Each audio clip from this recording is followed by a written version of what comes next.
Good morning दोस्तों। आज हम 68वीं BPSC mains question with answer class 4 करने जा रहे हैं। क्लास 3 तक का आपका वीडियो अपलोड कर दिया गया है, प्लेलिस्ट बना हुआ है, तो उसमें आप देख लीजिएगा। ये पेपर 2 का सेक्शन 1 का क्लास है पॉलिटी का, और आपका हिस्ट्री का भी प्लेलिस्ट बना हुआ है। हिस्ट्री में आपका पेपर फर्स्ट का सेक्शन 1 का पेपर अपलोड कर दिया गया है, हिस्ट्री का, जो कि क्वेश्चन विथ आंसर है। ये एक बार स्पीड तरीके से बताया गया है, जो कि एक बार देखने के बाद आपको खुद से लिखने में सहायता मिलेगा और एग्जाम के दृष्टिकोण से बहुत ही महत्वपूर्ण है। तो चलिए क्वेश्चन विथ आंसर देखते हैं। क्लास 3 में आपका क्वेश्चन नंबर 1 का पूरा कर दिया गया, क्वेश्चन विथ आंसर। तो क्लास 2 में, आज क्लास 4 में देखते हैं क्वेश्चन नंबर 2 का। क्वेश्चन नंबर 2 ये है, क्षेत्रीय परिषदों के अंतर्गत देश में राष्ट्रीय हित की सर्वोपरिता प्रतिस्थापित है। भारत में क्षेत्रीय परिषदों की प्रकृति एवं कार्यशैली का उपयुक्त कथन के परिप्रेक्ष्य में आलोचनात्मक दृष्टि से परीक्षण कीजिए। क्वेश्चन नंबर 2 का ये, क्षेत्रीय परिषदों के अंतर्गत देश में राष्ट्रीय हित की सर्वोपरिता प्रतिस्थापित है।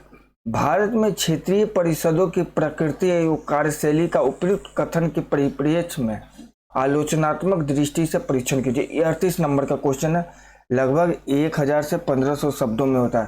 तो इस क्वेश्चन का आंसर आप देखिए और अपने शब्दों में लिखने का प्रयास करिए।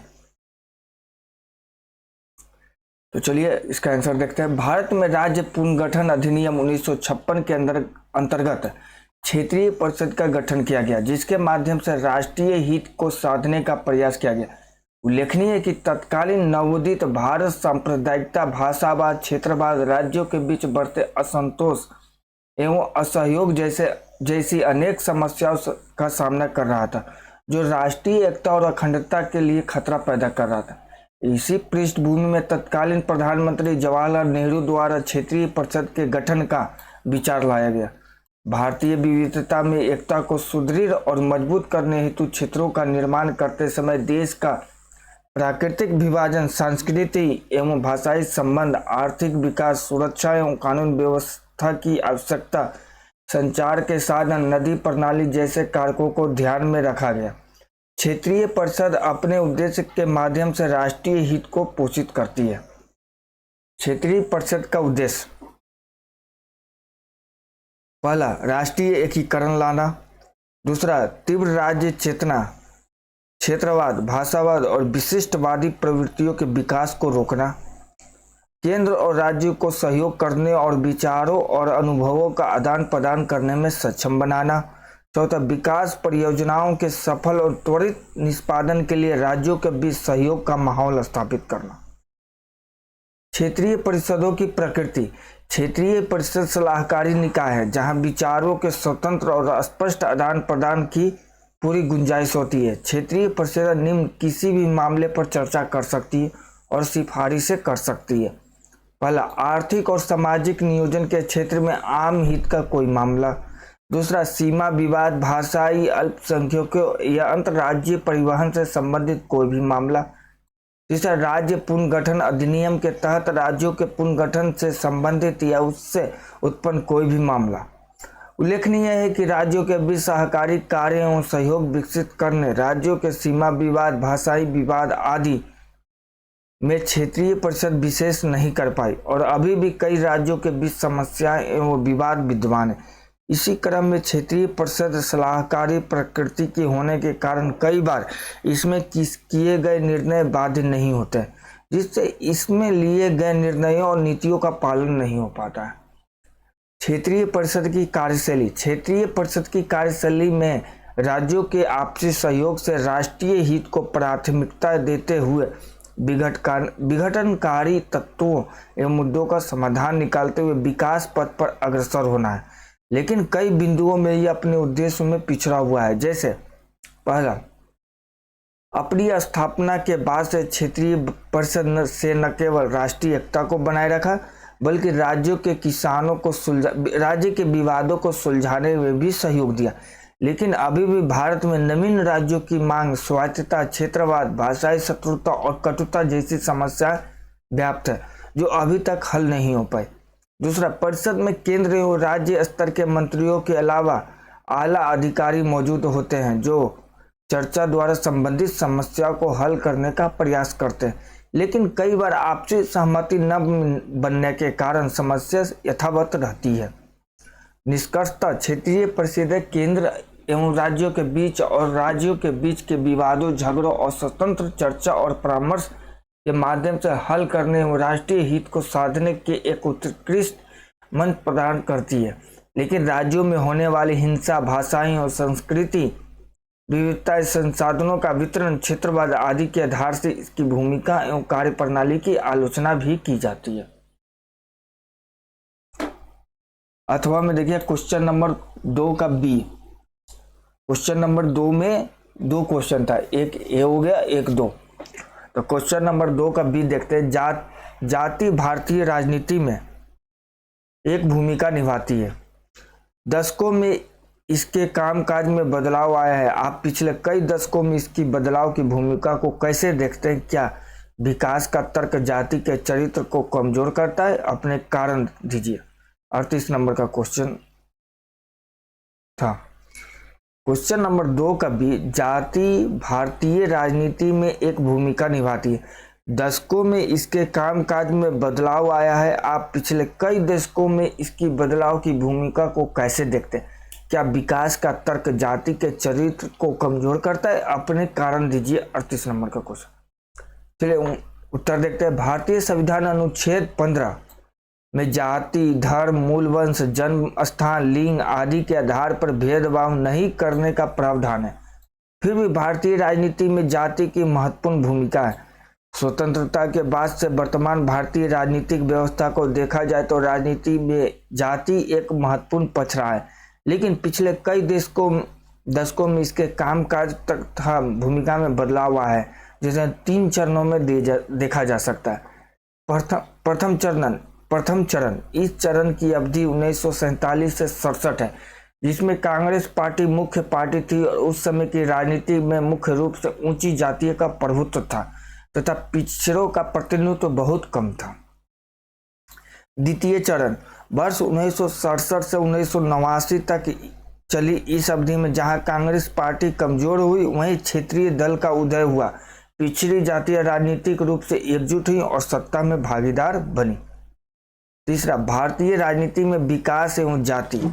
इस प्रकार देखा जाए तो राजनीति में जाति एक मजबूत पकड़ बनाए हुए है। हालांकि पिछले कुछ दशकों में देखा जाए तो राजनीति में जाति के बजाय विकास, सुशासन, भ्रष्टाचार से मुक्ति प्रमुख मुद्दे रहे, जिसके बल पर चुनाव लड़ा गया और जीत हासिल की गई है। वर्ष 2010 में न्याय के साथ विकास एवं सुशासन के नाम पर चुनाव लड़ा गया और कालांतर में इन मुद्दों को प्राथमिकता में रखा गया। इस प्रकार जनता ने कुछ हद तक विकास को गले लगाया, लेकिन विकास को गले लगाने में थोड़ा बहुत जातीय समीकरण का भी प्रभाव रहा है। उल्लेखनीय है कि वर्तमान राजनीतिक परिदृश्य में सिर्फ विकास के द्वारा चुनाव नहीं जीता जा सकता। इस कारण इसमें अन्य समकालीन मुद्दों के साथ साथ जातीय समीकरण जैसे मुद्दों का मिलाजुला महत्व है। क्वेश्चन नंबर 3 का ए, भारत के चुनाव आयोग ने चुनाव कराने में महत्वपूर्ण भूमिका निभाई है। दशकों से चुनाव को स्वतंत्र और निष्पक्ष बनाने में इसकी भूमिका का आलोचनात्मक परीक्षण कीजिए। बिहार में सेशन पूर्व और सेशन युग के बाद चुनाव के संचालन के संदर्भ में अपने उत्तर के कारण दीजिए। यह लोकतंत्र को मजबूत करने में कैसे योगदान देता है? क्वेश्चन नंबर 3 ए का कारण, भारत के चुनाव आयोग ने चुनाव कराने में महत्वपूर्ण भूमिका निभाई है। दशकों से चुनाव को स्वतंत्र और निष्पक्ष बनाने में इसकी भूमिका का आलोचनात्मक परीक्षण कीजिए। बिहार में सेशन पूर्व और सेशन युग के बाद चुनाव के संचालन के संदर्भ में अपने उत्तर के कारण दीजिए। यह लोकतंत्र को मजबूत करने में कैसे योगदान देता है? चलिए उत्तर देखते हैं। किसी भी लोकतांत्रिक देश के लिए चुनाव एक महत्वपूर्ण प्रक्रिया है जिसके माध्यम से लोकतंत्र को कायम रखा जाता है, क्योंकि चुनाव ही वो प्रक्रिया है जिसके द्वारा जनता अपने चुने हुए जनप्रतिनिधियों के माध्यम से शासन चलाती है। एक लोकतांत्रिक देश होने के नाते भारत में संवैधानिक व्यवस्था के तहत स्वतंत्र और निष्पक्ष चुनाव की जिम्मेदारी चुनाव आयोग को दे दी गई है। भारतीय संविधान का अनुच्छेद 324 चुनाव आयोग को मतदाता सूची तैयार कराने, चुनाव के संचालन, अधीक्षण, निर्देशन और नियंत्रण का अधिकार देता है। स्वतंत्र और निष्पक्ष चुनाव की दिशा में चुनाव आयोग को व्यापक अधिकार एवं शक्तियां दी गई है, जिसके तहत चुनाव आयोग निम्न कार्य करता है। पहला, मतदाता सूची तैयार करना, अपडेट करना। दूसरा, चुनाव का समय, नामांकन प्रक्रिया, मतदान, मतगणना तथा चुनाव तिथि का निर्धारण। तीसरा, कदाचार, अनियमितता एवं विशेष कारणों को ध्यान में रखते हुए चुनाव को स्थगित या रद्द करना। राजनीतिक दलों और उम्मीदवारों के किए आदर्श संहिता लागू करना। पांचवा, चुनाव प्रक्रिया के दौरान अधिकारियों के तबादले, अनुशासनात्मक कार्रवाई की अनुशंसा करना। इस प्रकार चुनाव आयोग द्वारा अपनी शक्तियों का प्रयोग करते हुए 1951-52 से लोकसभा के 17 चुनावों के साथ साथ अनेक विधानसभा के चुनाव, उपचुनाव के भी कार्य कराए गए। आरंभ में तो छोटी मोटी कठिनाइयों के साथ चुनाव आयोग को चुनाव कराने में कुछ कठिनाइयां आई, लेकिन कालांतर में 1967 के बाद से चुनाव में बूथ कैप्चरिंग, बोगस मतदान, मतदाता सूची में गड़बड़ी, मतदाताओं को डराना, चुनाव प्रचार में अनियमितता, प्रशासनिक मिशनरी का दुरुपयोग, अपराधियों का प्रवेश, भ्रष्टाचार, क्षेत्रीयता, जाति व वर्ग व्यवस्था का प्रभाव आदि जैसी समस्याओं का सामना करना पड़ा और स्वतंत्र एवं निष्पक्ष चुनाव पर सवाल उठाया गया। बिहार में होने वाले चुनाव में भी देखा जाए तो चुनाव में अनेक प्रकार की अनियमितता दर्ज की गई। 1997 में दूसरे आम चुनाव से आरंभ हुई बूथ कैप्चरिंग की घटना कालांतर में होने वाले चुनाव में आम हो गई। 1971 में जहां संपूर्ण भारत में बूथ कैप्चरिंग की 63 घटनाएं दर्ज हुई, उनमें केवल बिहार के ही 53 बूथ थे। इसी प्रकार 1984 में देश के 264 मतदान केंद्रों पर दोबारा मतदान कराया गया, जिसमें 159 मतदान केंद्र बिहार के थे। इस प्रकार बिहार में 1991 के पूर्व बिहार में होने वाले चुनाव में राजनीति में अपराधियों के प्रवेश, चुनाव में धन बल का प्रयोग, हिंसा, हत्या, मतदाताओं को धमकाने आदि की घटनाओं के कारण स्वतंत्र, भयमुक्त और निष्पक्ष चुनाव कराना दुष्कर कार्य हो गया था। हालांकि 1991 में मुख्य चुनाव आयुक्त के रूप में टी.एन. शेषन का काल आया तो स्थिति बदली और भारत के साथ बिहार में भी धीरे धीरे चुनाव सुधार की दिशा में कई महत्वपूर्ण कार्य हुए। पिछले कुछ दशकों में देखा जाए तो कुछ के अपवादों को छोड़कर चुनाव स्वतंत्र, निष्पक्ष एवं शांतिपूर्ण ढंग से हो रहे हैं। चुनाव सुधार की दिशा में टी.एन. शेषन के प्रयासों का परिणाम था कि इन सुधारों को अभी तक मुख्य निर्वाचन आयुक्त ने भी बनाए रखा है।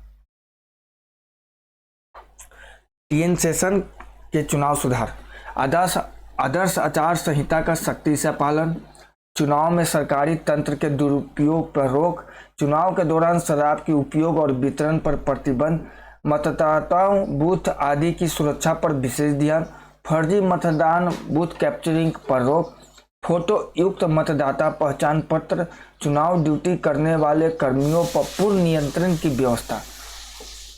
वास्तव में विगत वर्षों में चुनाव ने स्वतंत्र निष्पक्ष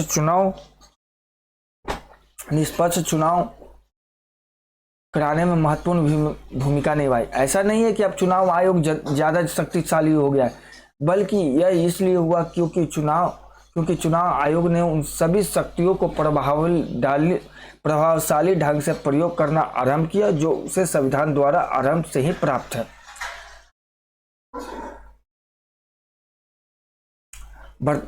वर्तमान में 1991 से पूर्व जो समस्याएं थी उसमें कमी आई तथा आदर्श आचार संहिता सख्ती से लागू कराने, मतदाता पहचान पत्र, हर हाथ में मोबाइल कैमरा और संवेदनशील जगहों पर सीसीटीवी से निगरानी, ईवीएम, चुनाव संबंधी याचिका पर तत्काल सुनवाई आदि से चुनाव प्रक्रिया निष्पक्ष और आसान हुई, जिससे न केवल आमजन का विश्वास बढ़ा बल्कि लोकतंत्र की मजबूती में मदद मिली।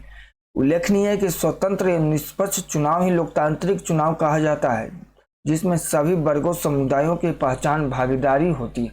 चुनाव ही वह माध्यम है जो नागरिकों के राजनीतिक अधिकार को सुनिश्चित करता है और तथा मतदाताओं की आकांक्षाएं चुनाव परिणामों में न्यायपूर्ण ढंग से व्यक्त होती है।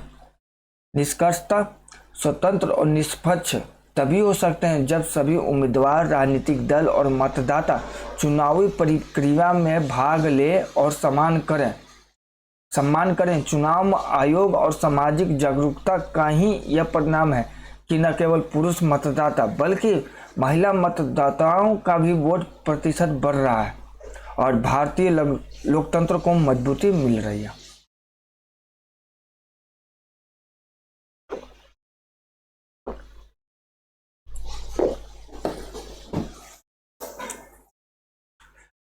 चलिए अथवा में देखते हैं क्वेश्चन नंबर 3 का बी।